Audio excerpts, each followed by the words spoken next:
पिछले एपिसोड में हमने देखा था कि वो जो जनरल जाओ थी वो यहाँ पर किन्नान को अपने ही फिनिक्स कैंप के बारे में बता रही होती है कि हमारा फिनिक्स कैंप जो है वो बहुत ज्यादा कमजोर हो चुका है। इसी वजह से बाकी लोग कहते हैं कि हमारा फिनिक्स कैंप कभी भी खत्म हो जाएगा। वो ये भी बताती है कि हमारे फिनिक्स कैंप के अंदर जो फिनिक्स बर्ड की स्पिरिट है वो खत्म होने वाली है। अगर उस स्पिरिट को रिकवर कर दिया जा सकता है तो फिनिक्स कैंप वापस से रिवाइव हो जाएगा। तो किन्नान यहाँ पर अपनी पावर का इस्तेमाल करते हुए वो जो जनरल जाओ के अंदर फिनिक्स बर्ड की स्पिरिट मौजूद थी उसको रिकवर और उसको अवेक करने की कोशिश कर रहा था, जिसमें काफी हद तक वो कामयाब भी हो जाता है। लेकिन ये करने से उसकी पावर जो थी वो बहुत ज्यादा एग्जॉस्ट हो चुकी थी और वो बेहोश हो जाता है। लेकिन जनरल जाओ उसको यहाँ पर संभालती है और उसको होश में लाती है, जिसके बाद यहाँ से ये एपिसोड शुरू होता है। तो इस एपिसोड की शुरुआत में किन्नान जो था वो सेवन प्रिंस के साथ सिस्टर एम्पायर के पास आया हुआ था, क्योंकि सिस्टर एम्पायर ने एक छोटी सी पार्टी रखी थी किन्नान के लिए, क्योंकि उसने ब्लैक सी में जाकर मॉन्स्टर वगैरह को मारा था। तो यहाँ पर किन्नान जो था आने के बाद सिस्टर एम्पायर से कहता है कि आपका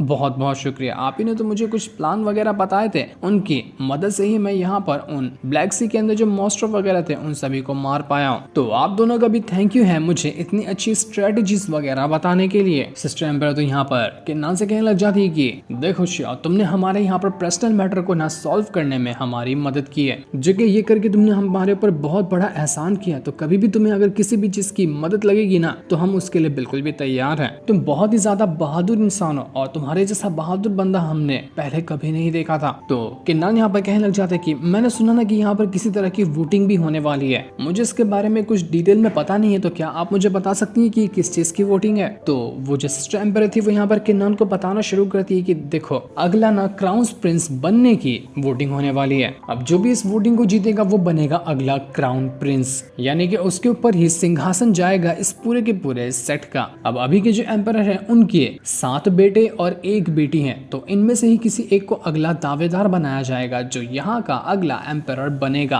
तो ऐसी चीज की यहाँ पर वोटिंग होने वाली है, जो वोट जीतेगा उसी को बनाया जाएगा अगला क्राउन प्रिंस। तो हमें यहाँ पर ना तुमसे एक और छोटी सी हेल्प चाहिए, क्योंकि सेवन प्रिंस जो है वो यहाँ पर चाहते हैं कि वो क्राउन प्रिंस बने, लेकिन उनके रास्ते में बहुत बड़े कांटे हैं। अगर उनको सॉल्व कर दिया जाए ना तो उसके बाद सेवन प्रिंस क्राउन प्रिंस बन जाएंगे। तो क्या आप हमारी इस चीज में हेल्प करने के लिए तैयार हैं? क्या आप हमारी हेल्प करेंगे? सेवन प्रिंस यहाँ पर किन्नान को डिटेल में बताना शुरू करता है कि देखो हम सब भाई वगैरह जो है ना सबसे ज्यादा दावेदार है क्राउन प्रिंस बनने के, लेकिन हम में से जो सबसे बड़ा भाई है जो कि एल्डर प्रिंस है वो सबसे घटिया इंसान है। उसके दिमाग में नशा चढ़ चुका है कि उसको ये क्राउन प्रिंस बनकर एम्पायर बनना ही है, इसके लिए वो किसी भी हद तक के गुजर सकता है। मुझे सबसे ज्यादा डर लगता है उसी से, क्योंकि उसके पास बहुत बड़ा सपोर्ट है, आजू बाजू के सेक्ट वाले भी और उसके जितने भी दुश्मन वगैरह है वो सब भी उसी के साथ हैं, और सबके साथ मिलकर वो यहाँ पर अपने ही भाइयों को रास्ते से हटाने के काम पर लगा हुआ है, ताकि एक बार सारे के सारे भाई रास्ते से हट जाए ना तो उसके बाद कोई दावेदार ही नहीं होगा क्राउन प्रिंस का, जिसकी बदौलत आसानी के साथ वो एल्डर प्रिंस जो है वो अगला क्राउन प्रिंस बन सकता है। तुम यकीन नहीं करोगे कि 4th प्रिंस और 5th प्रिंस को उसने इसी चक्कर में इतना बुरी तरीके से मारा कि जिसमें से 4th प्रिंस की जान तक जा चुकी है। उन्होंने सिर्फ इस चीज के लिए इनकार कर दिया था कि वो इस चीज के खिलाफ है कि कोई भी जबरदस्ती किसी को रास्ते से हटाने की कोशिश करे। यहाँ पर जो भी क्राउन प्रिंस बनेगा वो वोटिंग के हिसाब से ही बनेगा, लेकिन एल्डर प्रिंस इसके लिए तैयार नहीं हुआ और उसके खिलाफ जाने की वजह से उसने 4th और 5th प्रिंस को इतना मारा कि दोनों की हालत खराब, एक मर गया और दूसरा अभी भी किसी भी टाइम दम तोड़ सकता है। ऊपर से 6th प्रिंस जो है उनकी हालत तो पहले से ही खराब है, किसी और ने उनको पीट दिया जिस वजह से वो तो वोटिंग में खड़े होने के लायक भी नहीं बचे। अब बहुत कम लोग ही बचे हैं जो इस वोटिंग में शामिल हैं, जिनमें से एक मैं भी हूँ। और एल्डर प्रिंस जो है उसकी सबसे पहली नजर मुझ पर भी है, क्योंकि मैं यहाँ पर अगर क्राउन प्रिंस बनता हूँ तो ये उसको बर्दाश्त नहीं होगा। यही वजह से शिया मैं तुमसे चाहता हूँ कि तुम मेरी हेल्प करो ताकि मैं यहाँ पर क्राउन प्रिंस बन सकूं और अपने ही एल्डर प्रिंस जो है उसके साथ मुकाबला करते हुए उसको साइड करो। अगर तुम हमारे लिए ये कर दोगे ना तो तुम जो मांगोगे मैं तुम्हें वो देने के लिए तैयार हूँ, जिस भी तरह की चीज होगी मैं सब कुछ तुम्हें दे दूंगा, बस मुझे यहाँ का अगला क्राउन प्रिंस बनना है। तो ये सुनकर किन्नान जो था वो यहाँ पर सोचने लग जाता है कि बात तो सही है, क्योंकि अगर वो जो एल्डर प्रिंस है ना वो क्राउन प्रिंस बनता है तो वो फिनिक्स कैंप के साथ गद्दारी जरूर करेगा, क्योंकि जनरल जाओ भी नहीं चाहती है कि यहाँ पर जो क्राउन प्रिंस बने वो गलत इंसान बने। अगर ऐसा होता है तो फिनिक्स कैंप पूरी तरह से खत्म हो जाएगा और जनरल जाओ तक की जान जा सकती है। वो एल्डर प्रिंस उनको भी नुकसान पहुंचा सकता है, इसलिए वो यहाँ पर सेवन प्रिंस से कहता है कि ठीक है मैं तुम्हारी हेल्प करने को तैयार हूँ, मैं तुम्हारी हेल्प करूंगा ताकि एल्डर प्रिंस जो है वो क्राउन प्रिंस ना बन सके। तो ये सुनकर वो सिस्टर एम्परर और सेवन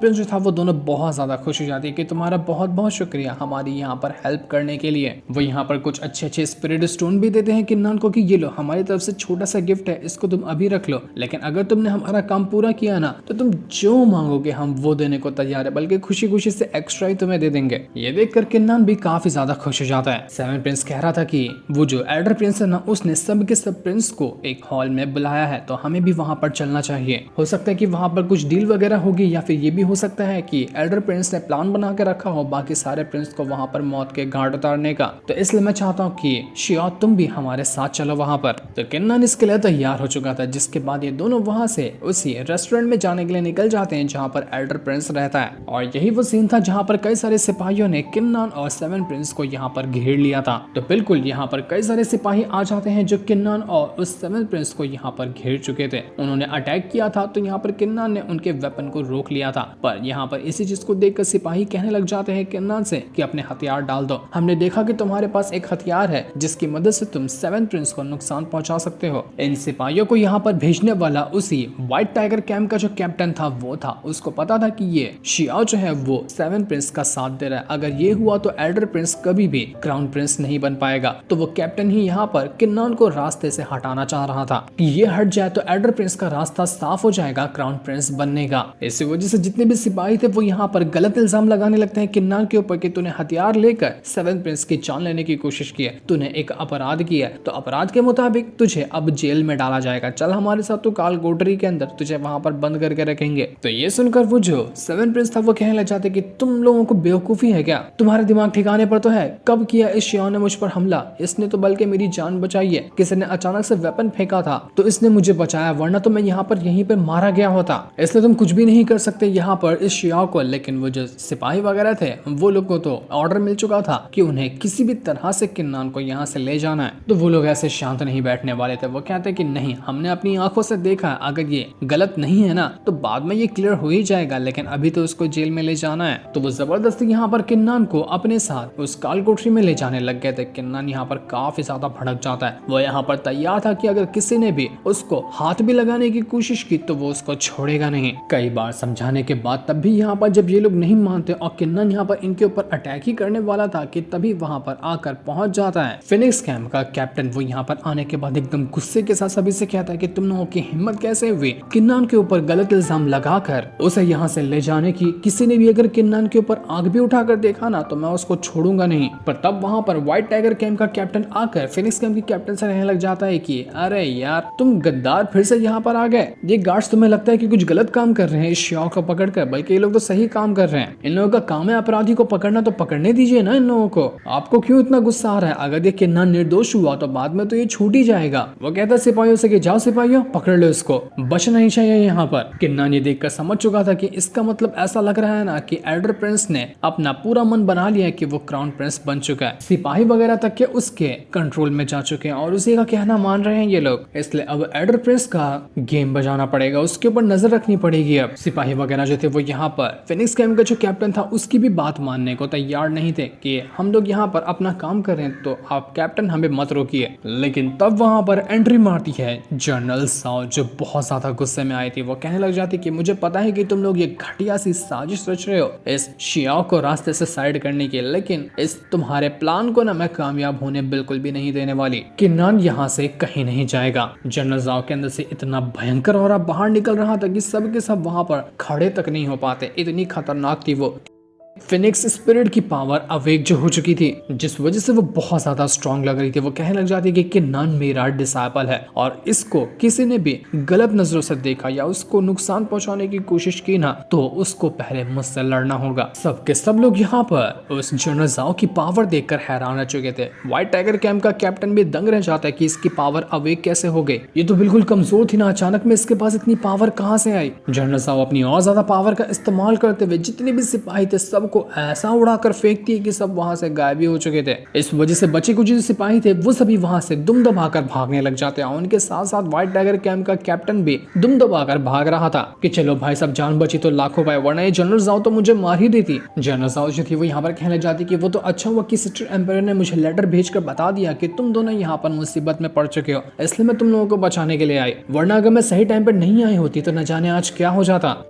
वो किन्नान से कहती है कि शियाओ चलो मेरे साथ, हमें कैंप के अंदर चलना है, वहां जाकर हम थोड़ा प्रैक्टिस करेंगे। तो किन्नान जो था वो यहाँ पर जनरल जाओ से कहने लग जाता है कि मुझे थोड़ा सा अभी एक काम है, मैंने 7th प्रिंस से वादा कर दिया है कि मैंने उनकी हेल्प करूंगा, तो मुझे उनके साथ जाना होगा। मैं वहां जाकर अपना काम निपटाता हूँ और काम निपटाने के बाद मैं तुरंत आ जाऊंगा। तो जनरल जाओ जो थी वो भी यहाँ पर किन्नान को मना नहीं करती और वो जो 7th प्रिंस था वो यहाँ पर कहने लग जाता है कि बस बस बहुत हो गया, अब कोई भी यहाँ पर इस शियाओ को परेशान नहीं कर सकता, मैं हूं ना यहाँ पर। अब कोई भी अंधा किन्नान के ऊपर आंख उठाने की कोशिश करता है तो मुझसे बुरा कोई नहीं होगा। जिसके बाद 7th प्रिंस और किन्नान दोनों मिलकर उस रेस्टोरेंट में जा चुके थे जहां पर एल्डर प्रिंस ने सभी को बुलाया था, जितने भी प्रिंस वगैरह थे सबको यहाँ पर आना था। तो सारे के सारे प्रिंस वगैरह यहाँ पर आ चुके होते हैं, जहाँ पर वो जो एल्डर प्रिंस था वो तो आराम से लड़कियों का डांस देख रहा था। एक नंबर का ठरकी और गुंडा किस्म का बंदा था वो, जिसकी कोई हद नहीं होती है। लड़कियों भी जो डांस कर रही थी उसके ऊपर भी उसकी गलत नजर थी। जितने भी प्रिंस वगैरह थे सब के सब यहाँ पर आ चुके थे। 7th प्रिंस भी यहाँ पर था और किन्नान को वो साथ में लेकर आया हुआ था। मस्त यहाँ पर पार्टी का बंदोबस्त किया गया था, लड़कियां वगैरह डांस कर रही थी। यहाँ पर किन्नान भी आराम से शराब वगैरह पीने लग जाता है कि मैं भी तो देखूं कि यहाँ पर असल में होने क्या वाला है, ये एल्डर प्रिंस यहाँ पर मीटिंग रखा क्यों है, क्या बात करेगा ये यहाँ पर। किन्नान को वहां पर बेनजोंग भी दिखा देता है जो खुद भी यहाँ पर आया हुआ था, उसको भी इन्वाइट किया गया था इस पार्टी के अंदर। तो किन्नान यहाँ पर बेनजोंग को देखकर हैरान था, तो उसी तरह से बेनजोंग भी यहाँ पर किन्नान को देखकर हैरान हो जाता है कि अरे किन्नान तुम यहाँ पर क्या कर रहे हो। लेकिन वो अभी किसी को बताता नहीं कि वो यहाँ पर किन्नान को जानता है। जिसके बाद सारे के सारे लोग यहाँ पर पार्टी वगैरह को एंजॉय करने लग जाते हैं। लेकिन 7th प्रिंस तो सबसे ज्यादा टेंशन में नजर आ रहा था,